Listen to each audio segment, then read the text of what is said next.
Bueno, y como decían titulares, el gobierno de Colombia anunció ya la reanudación del diálogo de paz con la guerrilla Ejército de Liberación Nacional, ELN, que han retomado ya estas conversaciones, estas negociaciones, luego de que fueran suspendidas durante 3 años debido a un conflicto, a un quiebre entre estas mismas partes en el gobierno de Iván Duque, anterior al actual presidente Gustavo Petro, que está dirigiendo a ese país. Bueno, queremos conversar, analizar lo que va a ocurrir con este importante diálogo de paz, y para eso vamos a tomar contacto con el máster en comunicación política, académico también de la Escuela de Gobierno de la Universidad del Desarrollo, Javier Pérez. Muchas gracias por estar aquí con nosotros en Mundo Plus.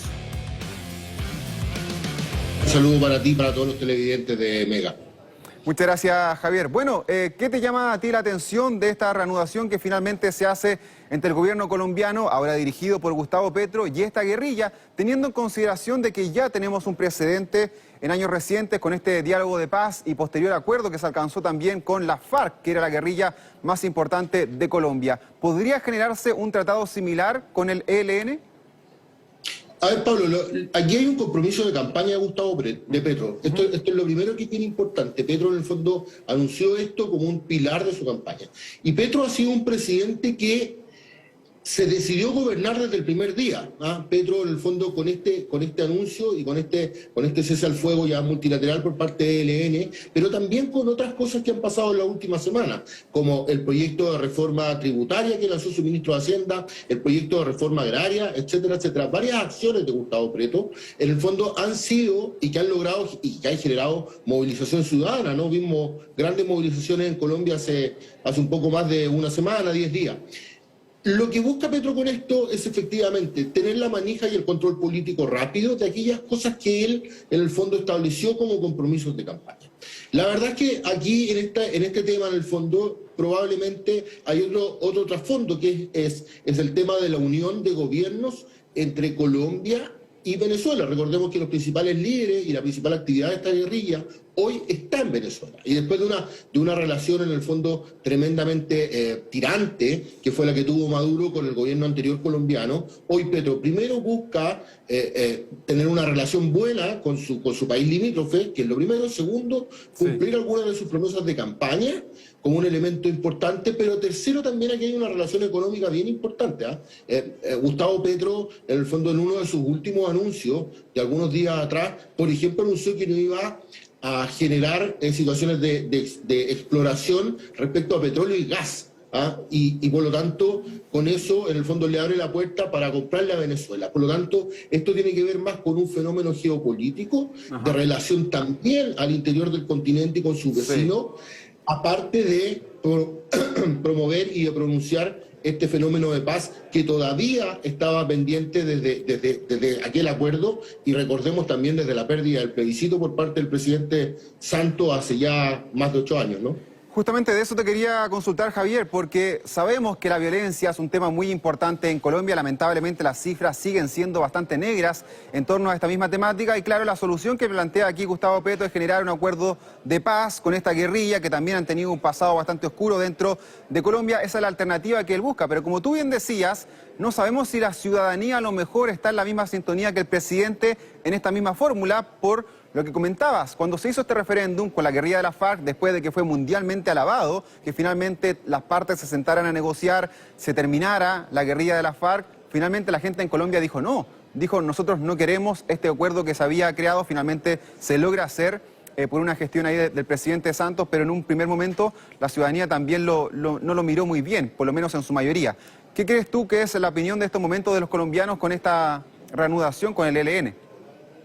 Ahora, al parecer, por las movilizaciones que han habido, la verdad es que la ciudadanía está en dos visiones bastante contrapuestas, ¿no? Si bien hay gente que es partidaria de este proceso, la gran mayoría de la gente que no fue partidaria en algún momento, porque votó en contra en este plebiscito, obviamente se ha manifestado también contraria. Uno ha leído la prensa y ha seguido y le ha hecho un seguimiento al tema, y la verdad es que hay bastante polémica. ¿Por qué, Pablo? Porque finalmente, cuando uno habla de los índices de criminalidad y de los índices delictuales, probablemente aquí hay dos dimensiones, ¿no? Es como si nosotros entendiéramos, por ejemplo, que los problemas delictuales de la ciudadanía chilena están arraigados por la situación mapuche, ¿no? Y eso es pensar también que los problemas delictuales de la sociedad colombiana están arraigados aún por la situación de la guerrilla. Es muy distinto lo que tenemos en grupos guerrilleros, en grupos terroristas, a la situación también del cotidiano de la inseguridad que vive la gente por los portonazos, por los lanzazos, por el robo común, por las encerronas, etcétera, etcétera. Y en Colombia, tal como en el fondo también lo estamos viviendo en nuestro país, ha habido un índice de la criminalidad asociada también al delito urbano, ¿no? Que es el delito que se produce en la ciudad, que se produce en una población, en una comuna o en un barrio específico. Y por lo tanto, Petro, en el fondo aquí, yo de verdad tiendo a ver lo que decía hace algún tiempo atrás.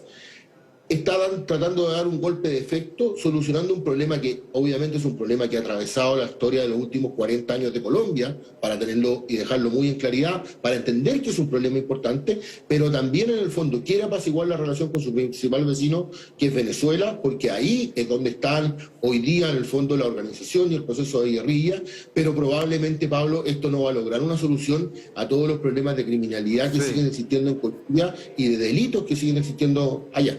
No, sin duda, también el crimen organizado es bastante poderoso dentro de Colombia y ahí también hay otro foco que se quiere generar. También incluso, lo ha planteado el propio gobierno colombiano, de también generar acuerdos de paz con los grupos del narcotráfico o dentro de los contextos del crimen organizado.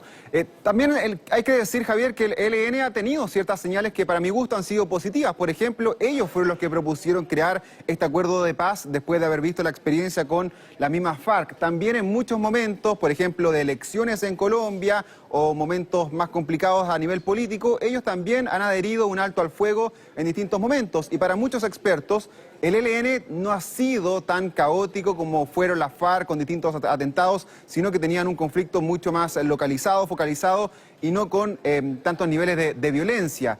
¿Cómo ves tú a esta guerrilla que en estos momentos tendría más o menos entre 4.000 y 5.000 miembros todavía activos en la operación actual que ellos tienen ahí en Colombia? Claro, lo que pasa, Pablo, bueno, la verdad es que tus alcances son bastante precisos y era algo a lo que me quería referir ahora, pero aquí en el fondo los presidentes o los gobiernos tienen que tomar una decisión, ¿no? Porque uno dice, perfecto, ¿cuál es la ganancia que logra el ELN generando paz, no? Probablemente no tener en el fondo, primero, no ser juzgado en la misma calidad, si es que hay algún proceso de juicio, y obviamente tener una posibilidad de reducir pena o de básicamente no tener pena, ¿no? Ese es el propósito de una guerrilla como esta. La pregunta es, ¿cómo percibe la ciudadanía que un grupo que ha sido históricamente armado, que ha cometido delitos, eventualmente hoy día esté en esta posición de poder generar, en el fondo, una situación de amnistía, por decirlo de alguna u otra forma? Y esa es la pregunta que Petro tiene que señalar. Vuelvo a lo mismo. Este fue un compromiso de campaña del presidente Petro, un compromiso de campaña bien importante por los lazos también que tenían algunos de los movimientos de izquierda, en el fondo que lo apoyaron con el ELN y con algunas de estas fuerzas de guerrilla. Pero la pregunta aquí que vale la pena hacerse y que probablemente es la pregunta fundamental es qué es lo que persigue Petro con esto. Y ahí es donde efectivamente uno dice, perfecto, la visión de la ELN como un elemento en el fondo para poder generar un proceso de estabilidad, pero también para Petro en el fondo hay un proceso de poder controlar el país o generar una cierta situación de control, generar una cierta situación o un ámbito de ser un negociador y de terminar con este proceso, pero la verdad es que lo que hemos visto en estos casi 2 meses de gobierno es que ya una gran cantidad de colombianos salió a las calles en contra de su reforma. Por lo tanto, hay que ver qué tan viable políticamente va a ser para las próximas semanas y para los próximos meses esto que está sucediendo. Lo más probable es que hay una posibilidad de acuerdo. Los países garantes son Cuba y Noruega, están sentados en la mesa Venezuela y Colombia, y por lo tanto uno tendería a pensar de que lo más probable es que se consiga un acuerdo. Vamos a ver si eso fortalece la imagen interna de Petro o si definitivamente la sigue debilitando como lo que ha pasado en las últimas semanas. Esto que tú decías, Javier, es importante, que también hay otros países que están participando dentro de este mismo plano para ser como garantes o países observadores participantes de este mismo proceso. Por ejemplo, el caso de Chile también lo fue durante la oportunidad de la FARC. Sin embargo, este proceso con el ELN también ha tenido ahí algunos momentos un poco complicados. Recordemos que en un momento se inició en Ecuador. Finalmente Ecuador deja de ser sede porque habían bases, habían enfrentamientos dentro de Ecuador por parte de esta misma guerrilla, e incluso el presidente Gabriel Boric, recordemos cuando visitó Petro Chile, dijo que nuestro país estaba interesado también en haber sido sede de estos mismos diálogos. ¿Por qué tú crees que se optó por Venezuela? Tú ahí ya deslizabas el tema de querer tener una mejor sintonía con el presidente Nicolás Maduro, pero obviamente la participación a nivel regional también tiene una relevancia, ¿no? Sí, claro. A ver, yo decía que hay una razón geopolítica también, ¿no? Y esto tiene que ver con un bloque de presidentes progresistas o presidentes de izquierda, y eso sería, la verdad, que bien absurdo no mirarlo y no observarlo. Ecuador dejó de serlo también en la medida que cambió de gobierno, ¿no? Y que pasó a tener un gobierno cercano o proclive a la centro-derecha o a la derecha, pongámosle el nombre que queramos. Pero aquí hay una razón geopolítica. La relación histórica Venezuela-Colombia que está y que venía ya bastante resquebrajada desde la época de Chávez. Segundo, el tema del aumento de precios de los hidrocarburos y del costo de la vida, ¿no? O sea, a Petro le interesa tener un acuerdo rápido con Venezuela para poder tener suministro en el fondo de combustibles que le permitan en el fondo bajar algunos de los costos de vida con los colombianos que han subido muchísimo. Ellos están en un proceso inflacionario y en un proceso de aumento de costos muy grande.